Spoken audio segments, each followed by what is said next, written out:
오늘도 하나님의 은혜가 저와 여러분에게 함께하기를 기원합니다. 1절 말씀 보시면 여호와께로부터 예레미야에게 임한 말씀에 이르시되 너는 일어나 토기장이의 집으로 내려가라. 내가 거기에서 내 말을 내게 들려주리라 하시기로. 하나님께서 예레미야에게 토기장이 집으로 가라고 하십니다. 3절에 내가 토기장이의 집으로 내려가서 본즉 그가 농로로 일을 하는데 진흙으로 만든 그릇이 토기장이의 손에서 터지매 그가 그것으로 자기 의견에 좋을 대로 다른 그릇을 만들더라. 예레미야가 무엇을 봤냐면 토기장이가 그릇을 만드는 것을 보는데 이게 잘 되지 않으니까 부숴서 다른 그릇을 만드는 모습을 봤습니다. 5절에 그때의 여호와의 말씀이 내게 임하니라. 이르시되 여호와의 말씀이니라. 이스라엘 족속아 이 토기장이가 하는 것 같이 내가 능히 너희에게 행하지 못하겠느냐. 이스라엘 족속아 진흙이 토기장이의 손에 있음 같이 너희가 내 손에 있느니라. 하나님께서 자신을 토기장이에 빗대어 말씀하십니다.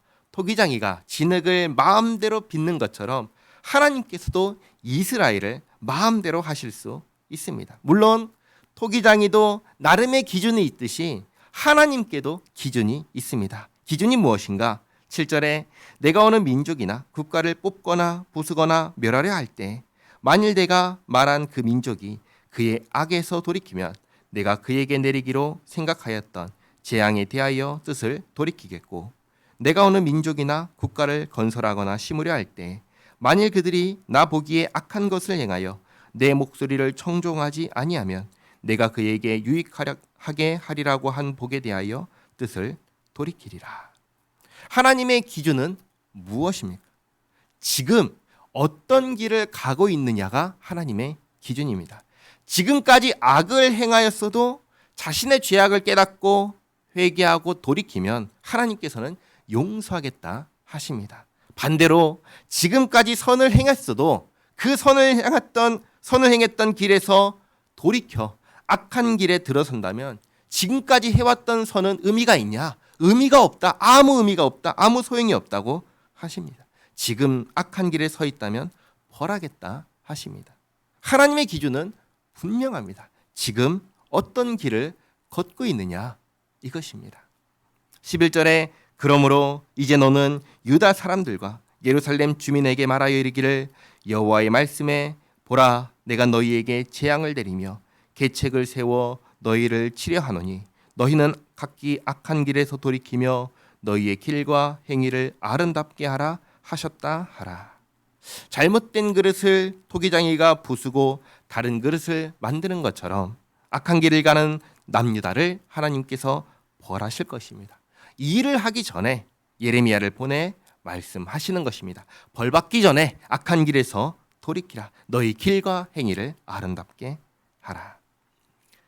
이것은 요나가 니느웨에 가서 40일 후에 멸망한다고 했던 것과 똑같은 것을 예레미야에게 남유다에 가서 말하라고 말씀하시는 것입니다. 니느웨는 겨우 반나절 선포한 말씀을 듣고 즉시 회개했습니다. 하나님께서는 그것을 보시고 오늘 말씀하신 것처럼 뜻을 돌이키셨습니다. 이와 같은 것을 기대하시며 예루살렘에도 똑같이 예레미야에게 선포하라고 하시는데 니느웨와는 전혀 다른 반응을 하는 남유다의 모습을 보게 됩니다. 그게 12절이죠. 그러나 그들이 말하기를 이는 헛되니 우리는 우리의 계획대로 행하며 우리는 각기 악한 마음이 완악한 대로 행하리라 하느니라. 하나님께서 그들에게 남유다에게 요구하시는 것이 무엇입니까? 악한 길에서 돌이키는 것입니다. 회개하는 것입니다. 길과 행위를 아름답게 하는 것입니다. 길과 행위를 아름답게 하는 것은 어떻게 하는 것입니까? 하나님 말씀에 순종하는 것입니다. 하나님께서 주신 언약의 말씀을 지키는 것입니다. 언약의 말씀이 무엇이죠?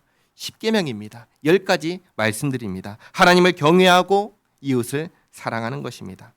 하나님께서는 본래의 사람을 하나님을 경외하는 존재로 또 이웃을 사랑하며 사는 존재로 창조하셨습니다.